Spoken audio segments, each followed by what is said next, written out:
दोस्तों, पेश है बाकीलाल की कॉमिक्स मौत का पंजा। शुरू करते हैं दोस्तों।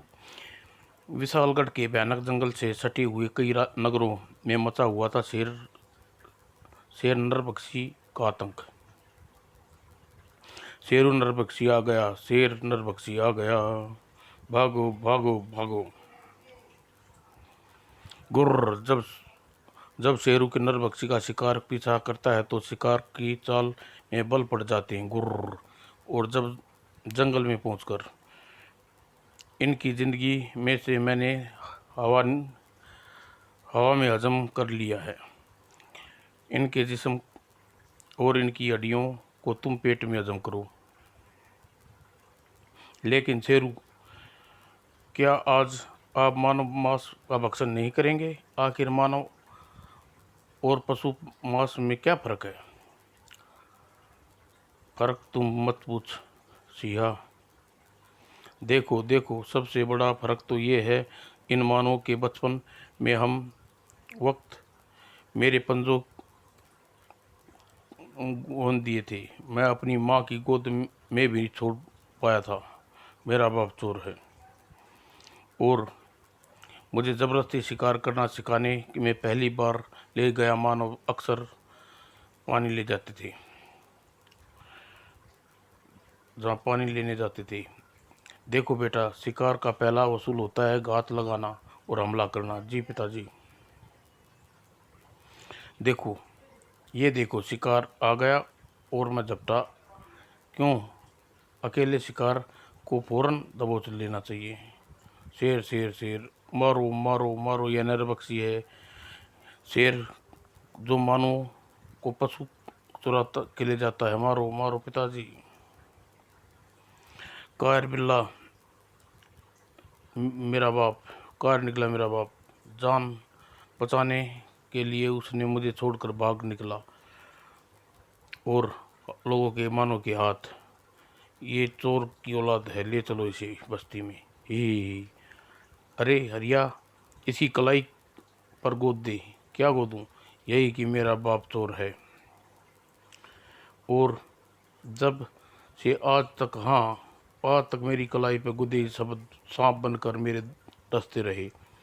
मेरा कायर बाप मान छोड़कर भाग गया, आज तक उसका कहीं पता नहीं। और मेरा छोटा भाई गुर्र जीते जी अनाथ हो गया। मेरी तपो तपेदे की माँ मरीज दोनों को लेकर इस जंगल में आ गई, जहाँ चूहे मार कर हमारा पेट पाला। पेट भरने के लिए दूसरे शेर की मादे खोदते खोदते पंजों के छाले पड़ गए, पर अब शर्म न आई क्योंकि हमें घर बैठे शिकार मिल जाता था। मुझे मानवों से नफरत है और यह नफरत की आग के बदले की आग में बदल चुकी है।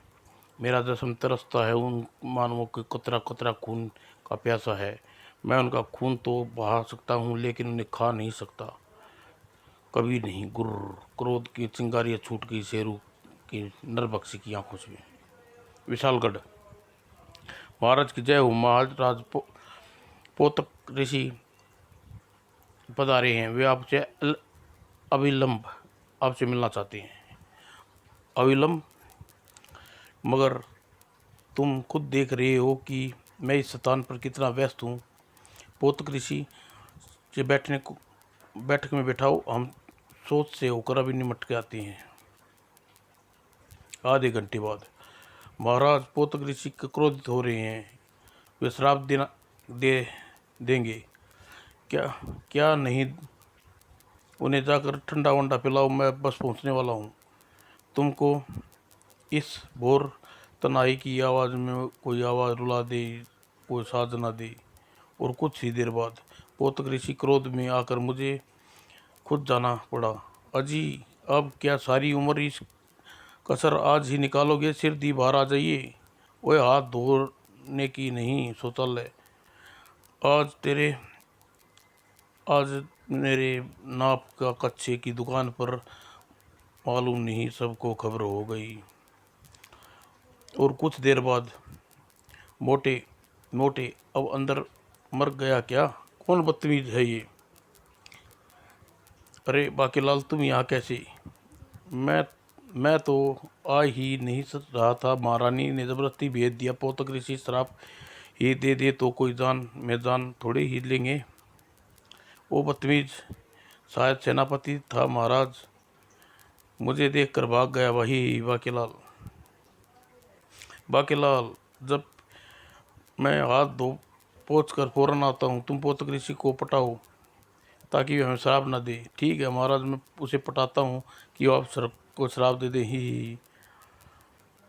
और कुछ देर बाद, अरे शुक्र, अरे वंशका, अरे महा अन्य प्राणी सकल, मैं पूरे 1.5 घंटे से तेरी प्रतीक्षा में तड़प रहा हूँ। पोतक ऋषि संस्कृत के अपशब्द बोल रहे हैं। मुझे तो संस्कृत थोड़ी आती है। सुकर माने सुअर को कहते हैं, वंशका यानी जंगली कुत्ते को कहते हैं, वन हिम जंगली भैंसे को, और सकल छक्के को। राजा विक्रम सिंह, आज प्रातः उठते ही देर हो गई। मेरे देवता ने मुझे श्राप देकर पोतक ऋषि बना दिया। अरे तक्षक, मेरे गोखर, अरे कट कट, अगर शुभ मुहूर्त पे आकर तुम मेरी बदन की रेंगती पोतकें यानी सुइयों चिमटियों से खींच कर उतार देते तो श्राप से मुक्ति मिल जाती। और और लकड़ बग्गे के गोबर सफ़ेद गधे की ककड़े के कहते हैं। अब मैं तुझे सूंडियों चिटवाने के लिए कल किसी और राजा के दरबार को खटकाना पड़ेगा। मैं तो सुइयां से मुक्ति पा लूँगा, मगर तू और तेरे महल का एक एक आदमी पछताएगा। अरे कुपोत, अरे कच्छप के अंकतुक, कपोत, कुपत, कच्छप कबूचे और कुतरने वाले जीव को कहते हैं। तभी, अरे भाई दरवाज़ा खोल, बाहर की कुंडी बंद किसने कर दी? ही कुंडी तो मैंने बंद की थी। और बाकीलाल ने कुंडी खोलकर विक्रम सिंह के बाहर निकले। कौन दुष्ट था जो मुझे संस्कृत में अपशब्द बोल रहा था? मैं उसे फांसी पर लटका दूंगा। अति गोलक, मोटे चौड़े मत मूर्ख, झगड़ालू स्त्रियों की तरह तूने मुझे डांट पिलाई। इसका अंजाम तुझे बहुत भयंकर होगा। मैं तुझे श्राप देता हूँ, कल सूर्योदय उदय से पूर्व तेरे महल के सारे पुरुष स्त्री वेश धारण कर लेंगे और सब नेत्रहीन हो जाएंगे और ले पंगा ऋषि से। इसे क्षमा कर दे ऋषिवर, ये नादान है, बालक है। आप तो कृपालु हैं, पालक हैं, सब्जी वाली पालक। इसे श्राप मत दें। ये आपके शरीर पर चढ़ी पोतकें गरम गरम तेल डालकर छुटा देंगे। नहीं नहीं, श्राप दे दिया। बू, मैंने श्राप लिया ही नहीं तो मुझे क्यों स्त्री के वेश में रहना पड़ेगा?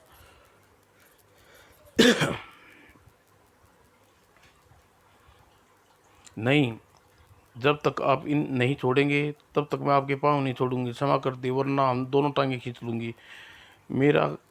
मेरा क्रोध और बढ़ गया है क्योंकि तूने मेरे स्थान पर इस चटके के पांव पकड़ लिए हैं। क्षमा नहीं मिलेगी। तब होगा कि होगा कि तब होगा क्या? मेरा सर चिटकनी, कितनी बार कहा है कि सुबह सुबह इतनी जल्दी अंदर मत लाया करो, मेरी कोई सुन ही नहीं रहा। महाराज, अब की होगा? माता श्री, कल मैं यहाँ मोटा सा ताला जड़वा दूंगा। श्राप देकर पुलक ऋषि चले गई। बाकीलाल, तुम बताओ अब क्या किया जाए?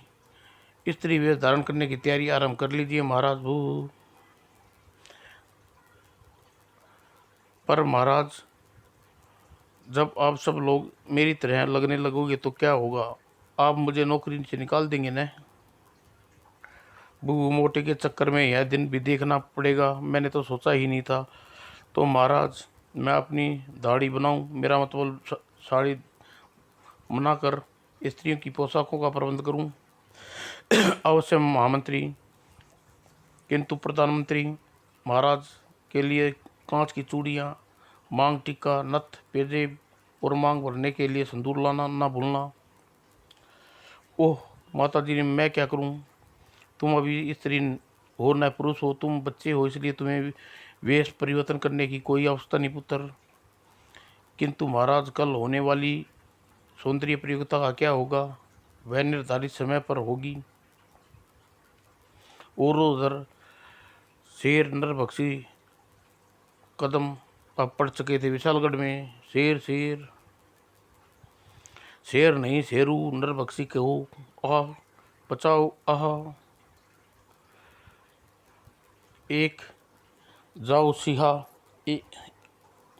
रुक जाओ सिहा, तुम जानते नहीं नरभक्षी शेरू स्त्रियों पर हाथ नहीं उठाता, क्योंकि पहले स्त्री अपनी माँ दिखाई पड़ती है। शेरू, ये कानून भंग करने की तुम्हारी हिम्मत कैसे हुई? गुर्र, माफ कर दो शेरू, भूल हो गई। मैं भूल करने वालों को माफ नहीं करता, क्योंकि कभी नहीं भूल सकता कि एक कायर बाप भूल के कारण ही मेरी कलाई पर लिखा गया था, मेरा बाप चोर है।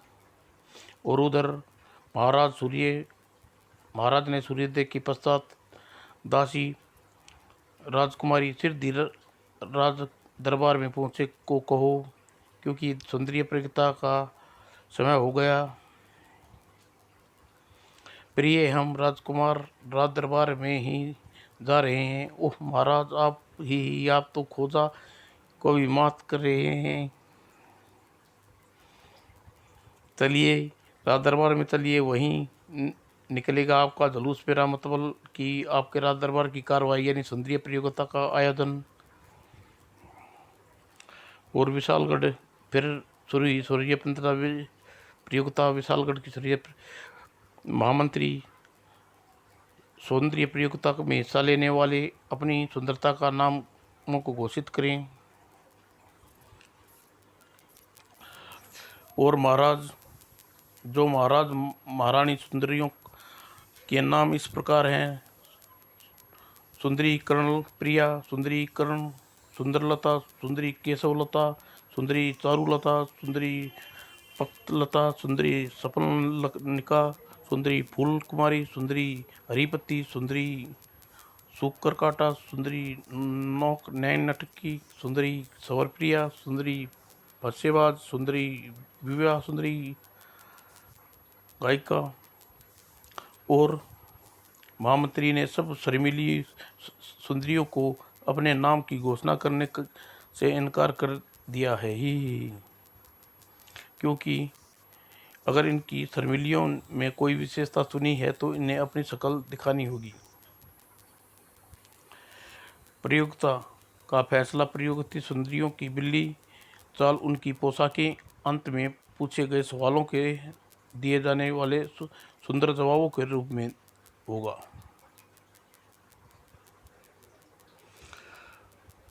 किंतु महामंत्री, आज सभी मंत्रियों और सेनापतियों के मुख्य दरबारियों के आसन खाली क्यों हैं, और बाकीलाल अभी तक दरबार में क्यों नहीं पहुंचा? महाराज, आप सब आपकी तरह मेरी तरह बेशर्म थोड़ी हैं। दरअसल स्त्री वेश में सजाकर उन्हें आने में शर्म आ रही होगी, इसलिए केवल प्रजा ही है ही।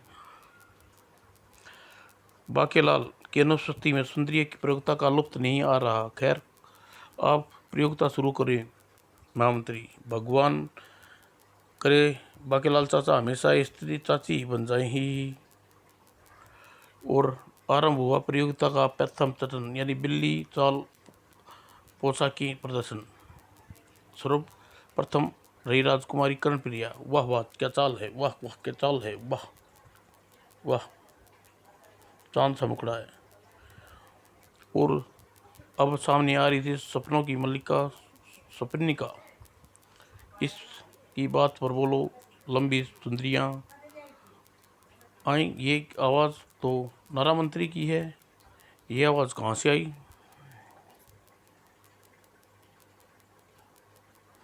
बिल्ली चाल और सुंदर पोशाकों से लिपटी सुंदरिया का प्रदर्शन जारी था।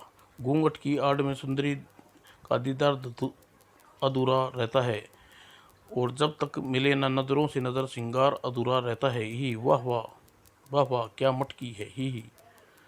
और जब शुरू हुआ प्रतियोगिता का अंतिम चरण, यानी सवाल जवाब का स्वभाव, शादी शुदा स्त्री का धर्म क्या है? जवाब ही अनिवार्य है। शादी शुदा स्त्री का धर्म बेलन सही रास्ते पर गृहस्थी रहता है। वाह वाह, शादीशुदा औरतों का धर्म मायके की तारीफ करना, ससुराल की दम से दम निकल करना, मायके मांगे पूरी न करने है मायके वाले को धमकी देना, और आकर पति की इज्जत देकर उन तो नहीं जाना ही। पति के रिश्तेदारों की कदर करना, जैसे पति का साला, पति की साली, पति का सास, पति की ससुर, पति के रिश्तेदार, बिल्कुल नाता तोड़ देना, जैसे ननंद, बहनोई, देवर, देवरानी, जेठ, जेठानी। बोलो पति नाम के कोल के बैलू की। शादी शुदा सभी स्त्रियों का धर्म है पति की टांगें दबाना, साफ सफाई करना, चौका करना। शादीशुदा स्त्री का धर्म होता है अगर किसी की बात पर पति पीटे तो चुपचाप पिटते रहना ही। और शादीशुदा स्त्री का धर्म होता है कि सारा दहेज लाना ही। अब बचा आखिरी सुंदरी का जवाब। शादीशुदा स्त्री का धर्म है कि अगर पति मोटा, मुच्छड़ और मनुष्य हो तो उसे तलाक दे दे ही। तालियां, वाह वाह वाह वाह वाह वाह। और फिर रानी सुनलता ने जैसे ही राजकुमारी विशालगढ़ का नाम की घोषणा, राजकुमारी विशाल खिताब तुम्हारे, सुंदरी और बाकीलाल तुम ही। अरे महारानी जी, अपने मेरा घूंघट क्यों खोला भू, मुंह दिखाई तो दीजिए भू। अरे बाकीलाल ही। प्रतियोगिता का दूसरा पुरस्कार घूंघट वाली को मिला है, उसका घूंघट खुला। अरे अरे सुंदर सेनापति, मेरा मतलब सेनापति, द्वितीय पुरस्कार मिल गया ही तो दरबार में ही महाराज मंत्री जी हमें सुंदरियों के बीच खड़ा कर दिया, तो हम भला सुंदरी क्या एतराज़ था, सुंदरियों के बीच खड़े रहना किसी अच्छा नहीं लगता ही। तृतीय पुरस्कार घूंघट खोला तो ओह प्रबंध मंत्री तुम। महामंत्री जी घूंघट गिरा दीजिए, मुझे शर्म आ रही है। और महाराज ये कुमारी विशालगढ़ की प्रतियोगिता की खोजा, विशालगढ़ की प्रतियोगिता हुई, चलो सखियों। तभी महाराज की जय हो। ऋषि दुष्टाचार्य बता रहे हैं, उन्हें कहो कि हम घर पर नहीं हैं। घर पर नहीं है बाकीलाल, तुम मेरे साथ आओ। आप की आज्ञा भला कैसे टाल सकता हूँ महाराज। क्या गजब कर दिया महाराज, सभी उम्र की स्त्री बन रहे हैं बेचारे। सिरदी प्रणाम महर्षि, आज्ञा कीजिए। घनघोर अपमान वो भी हमसे किया नहीं। महर्षि ब्रह्मचार्य ऋषि दुष्टनाथ का स्वागत करने के लिए राजा स्त्रियों के भेष में, अपमान के लिए नहीं सजा श्राप के देता है कि। ठहरिए ठहरिए महाराज, रुक जाइए, आपकी जुबान पर लगाम दीजिए, श्राप मत दीजिए, क्योंकि स्त्री वेश में नहीं हूँ राजा विक्रम सिंह को देखिए, मेरी मूछ को आप पहचानिए। और बाकीलाल, मेरी मूछ बच्चा बच्चा पहचानता है। तब विक्रम सिंह कहने पर बाकीलाल ने सुनाई आप बीती। और सुन ऋषि ऋषि इसलिए महाराज आपसे नहीं मिलना चाहता था। ये आप शराब के डर से लाख समझाने पर भी सम्मुख उपस्थित हुए हैं। ओह, ये है माजरा। राजन, ध्यान से सुनो। पोषक ऋषि के श्राप का छुटकारा पाने के लिए आपको पूर्णमासी की रात यानी कल एक यज्ञ आरंभ करना होगा, जिसमें डालनी होगी तुमने एक ऐसे शेर के पंजे की आयु जिसकी कलाई पर लिखा हो मेरा बाप चोर है। पर ऐसा शेर हमें कहाँ मिलेगा, जंगल में और कहाँ। मैं कहने आया हूँ, मगर एक बात ध्यान से रहे, यज्ञ की अग्नि बुझने से पहले शेर की आहुति दे देना चाहिए, अन्यथा अन्यथा पोतक ऋषि का श्राप उतर जाएगा। और मगर यज्ञ की कुंड से अग्नि बुझने से पहले तुम्हारी मृत्यु निश्चित है। ओह, यह तो खुशखबरी है। मतलब बाकीलाल, मेरा मतलब है कि महाराज का बोल वाला शेर का पंजा सेनापति ढूंढ ही लेगा और हम सबको पोतक ऋषि के श्राप से छुटकारा मिल जाएगा ही। अच्छा, मैं चलता हूँ। एक बात का ध्यान रखना, शेर के पंजे की आहुति देने के बाद ठंडी हुई राख में से लेकर जाऊंगा, वरना विशालगढ़ में भयंकर तबाही आ जाएगी। इसी बात पर बोलो, शेर के पंजा लाऊं क्या बंजा, शेर का पंजा ही गंजा ही। और तभी जल्दी से महाराज के पास ले चलो। मैं महाराज हूँ, देखो मेरी मुँह से। कहने को जल्दी कहो, हंसना हो तो हमारे प्रसन्न करना मना है। यूं तो आपको देखने के बाद हंसी रोकना थोड़ा मुश्किल ही होता, लेकिन आज हंसेंगे नहीं, क्योंकि आज हमारी जान पर बनी है।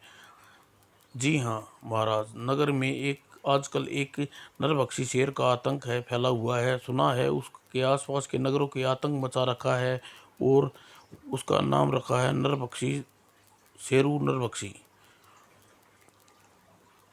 और है ठीक है, तुम सुझाओ और उस शेरू को पकड़ने के लिए मैं जंगल में जाकर शेर की तलाश नगर में करना। शेर तुम्हारी तलाश में नगर में करवा रहा होगा, इस प्रकार वह तुम्हें कोई हानि नहीं पहुंचा सकता। जैसे बाकीलाल कहता है वैसा करो। हम शेर को मारने के लिए तुरंत ही कोई योजना बनाते हैं। अच्छा महाराज। और फिर दरबार में सेनापति जैसा तो लगता भनक लग गई चुकी है कि शेर पंजा लाने के लिए लाओ और लाओ। भनक जोर से लगी है महाराज, तभी तो मेरी कमर के पांव में मोच आ गई है। कमर बिल्कुल हिल नहीं पा रही महाराज। अपने शरीर तक जाने के लिए दासी का सहारा लेना पड़ेगा। महाराज ऐसा करते हैं, सेनापति को उठाकर जंगल में फेंक देते हैं। जब वो वाला शेर आएगा तो सेनापति की कमर में आई पाँव में मोच खुद दूर हो जाएगी। ही बाकीलाल, शेर का पंजा कल पूर्णमासी की रात तक अवश्य चाहिए, इसलिए हम यह जिम्मेवारी तुम्हें सौंपते हैं। यह सुनकर कल तक मेरी मोच का शायद ठीक हो जाए और मैं इतना अच्छा लग रहा है। बाकीलाल, यह काम तुम ही करना हो, क्योंकि महाराज को पुरुष के वेश में आना जरूरी है, क्योंकि स्त्रियों पर हाथ नहीं उठाती। अब अब ये हाथ लगाता है। हाथ क्यों लगाता दबाता है दासी की वेश में, दासी को भूल गया ही। ठीक है माँ रानी जी, मैं ही आप ही कहें कि मैं जाऊं ऐसे ही हालत में नहीं। प्रबंध मंत्री महाराज निकालो, मतलब घोड़ा निकालो। जो आज्ञा। हुक्म बाकीलाल। और बाकीलाल तुरंत ही घोड़ा बादशाह पर सवार होकर जंगल की ओर चल पड़ा। चल बादशाह, जंगल में जाएगा, शेर पकड़े के लाएगा, डरेगा ही नहीं। ठीक ठीक है, शेर तो डरेगा ही नहीं, जाएगा जाएगा ही नहीं। और उधर दरबार में आखिरी कार्रवाई। सेनापति, तुम जाकर नगर में उत्पात मतारे नरभक्षी शेर शेरू को पकड़ने के लिए यहाँ का मशवरा करो। महाराज, मुझे मशवरा देने के शेर सैनिक को मार देंगे। कोई चक्कर नहीं, जल्दी जाओ। और भुजंग एक प्रकार का नृत्य है। और सेनापति विशाल सेना लेकर शेर को मारने के लिए चल पड़ा। जैसे ही शेर दिखाई दे, मुझे घेर लियो, शेर पर आक्रमण कर देना। ध्यान रहे शेर की तरफ से मेरी तरफ न बढ़ने पाए। आगे बढ़ो और मेरे बहादुर सैनिकों।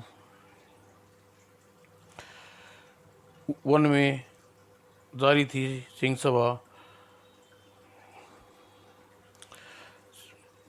सिंह सभा। सिंहनी, तुम्हारा बड़ा बेटा कानून को सरेआम भंग कर रहा है। जंगल के सभी शेर जानते हैं कि नगर में के जानवर मानवों का शिकार करना गैरकानूनी अपराध है। लेकिन फिर भी नरेंद्र पक्षी की खोज में जब मानव निकलते हैं तो जंगल में विचरते कई निर्दोष शेर बेरहम हाथों में मारे जाते हैं। हमें शेरों की अपराध ये है कि मृत्युदंड घोषित किया है। और माँ, इन्होंने मुझे बड़े ही भैया को पकड़ने की जिम्मेवारी सौंपी है, क्योंकि मैं कानून का रखवाला हूँ। मुझे आशीर्वाद दे माँ। मेरे पंजे बड़े भैया के पेट फाड़ने में कांपे नहीं। मेरा आशीर्वाद तेरे साथ है बेटे। कानून की रक्षा के लिए तेरे पंजे न कांपे। उधर जंगल में एक कोने में, शेरू, अब तुम्हारा धंधा करना नहीं आता। कहते हो तो तुम एक माद में बेचने के लिए दो दो आदमी कम कर देगा। धंधा करना है तो आपको नहीं आता जंगलराज। अगर आप इस माद की कीमत के रूप में 5-6 आदमियों की लाशें और भी मांगते तो मैं दे देता। क्या मगर ऐसा है, क्या है इस माद में? जब इस माद बन रही थी तो मेरी माँ ने भी इसकी पंजों चलाए थे। आज शिकारी के लौटने के बाद इसे अपनी माँ को तोहफे में दूंगा।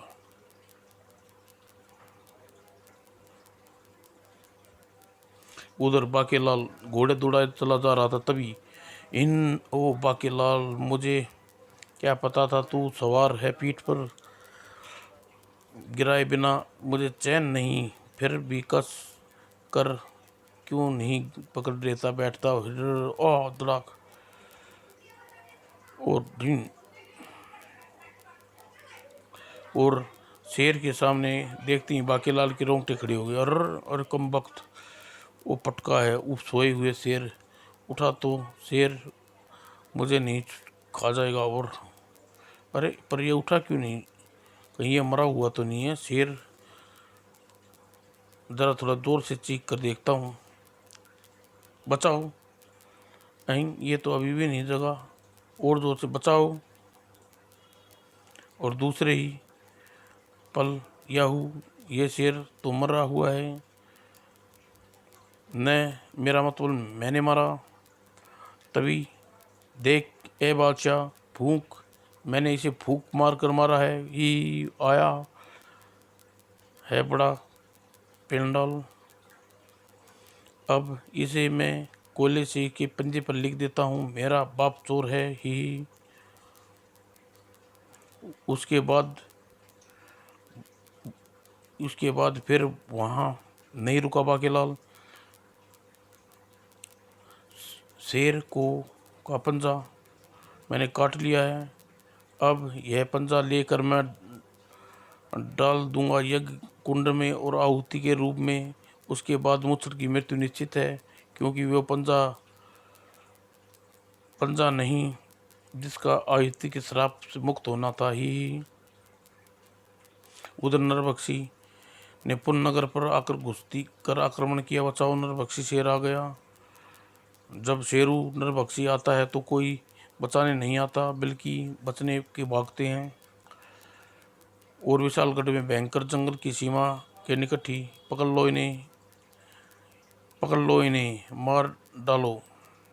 शेरू, आगे खतरा है, कानून के रखवाले शेर हमें पकड़ने के लिए आ रहे हैं। ओह मेरा भाई।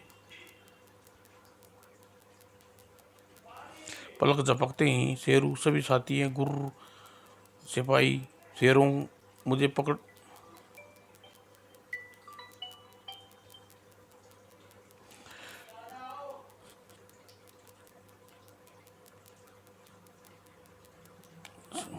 रुक जाओ अपने रुक जाओ भाई, अपने आप को कानून के हवाले कर दो। चल कर फरमान पर हस्ताक्षर कर दो, जिस पे लिखा है कि तुम सारे गुनाह कबूल होते हैं। नहीं छोटे, जाओ पहले उस आदमी के हस्ताक्षर लेकर आओ जिसने मेरे हाथ पे लिखा था मेरा बाप चोर है। तुम नहीं मानोगे, मैं कानून के पंजों और कानून के कारण ही तुम्हें मारने पर विवश हूँ।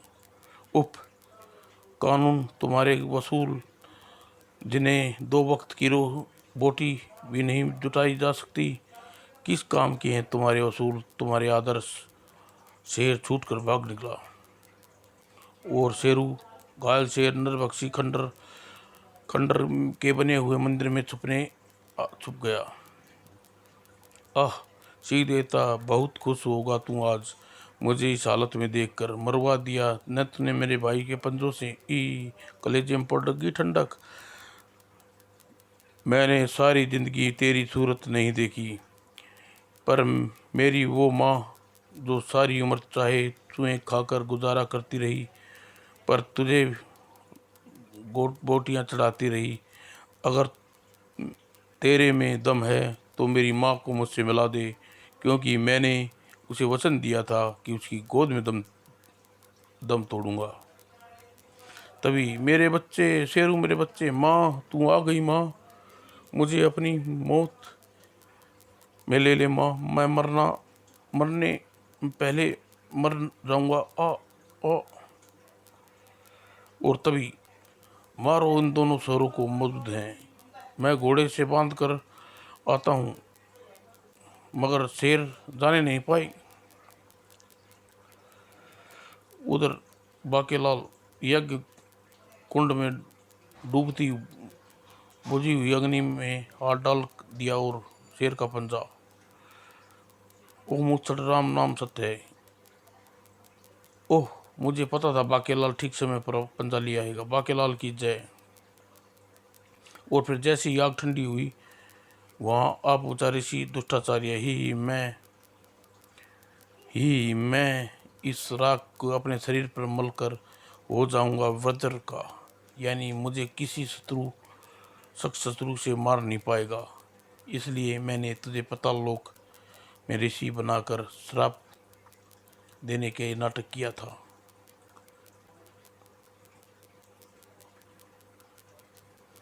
क्योंकि मैं अब ऋषि दुष्टाचार्य के वेश में राक्षस कीड़ा, मुझे उसी शेर के पंजे की राख से अपने शरीर को मलनी थी जिसके नक्षत्रों में पैदा हुआ हो, और राख के उस यज्ञ से प्राप्त हुई हो जो राजा के हाथों हुआ हो। और अब होगी तेरी मृत्यु राजा विक्रम सिंह, क्योंकि दरअसल यज्ञ पूर्ण होने ते ही तेरी मृत्यु होनी थी। सिर धीम मैं करूँगा विशालगढ़ कर कब्जा ही। और महाराज मैं वो वाला शेर पकड़ लाया हूँ जिसके पंजे पर लेने बाकीलाल गया था ही। अब तो बहादुरी की दाद दीजिए महाराज। वैसे महाराज क्या पता था मेरा शेर मरा पड़ा है ही। ये क्या, तो फिर जो पंजा बाकीलाल लाया था वो किसका था? सत्यानाश। तभी भयंकर भड़क कर जलने लगा राक्षस का कड़ा शरीर। आह बचाओ, बचाओ, कौन ऐसा होगा? नकली शेर का पंजा की राख। ओह, अपने शरीर पर मलता बाकीलाल, तूने मुझे धोखा दिया है। और फूट गई बाकीलाल तरीके से जब बचा अपनी गर्दन। बाकीलाल यह सब क्या हो रहा है? तब बाकीलाल ने तैयार कर चुका था अपनी कहानी। महाराज क्या बताऊं, जब मैं शेर का पंजा लेने जंगल में जा रहा था तो अन्याय ही मेरी राक्षस की गुफा पर पड़ी, जहां मैं इसकी पूरी योजना सुन ली। और बस बस वैसे फिर क्या था, मैंने नकली शेर का पंजा लिया है और ये कीमिया आहुति में डाल दिया, जिसकी राख से मलते ही ये दुष्ट मर गया। इसका मतलब पोतक ऋषि का कोई श्राप हमें नहीं मिला, जिसके कारण हमने अपने स्त्री परिवर्तन किया हुआ है। आगले लग जा। ओहो, जय महाराज, शर्म कीजिए, मैं एक स्त्री के वेश में हूँ। बोलो जय जय।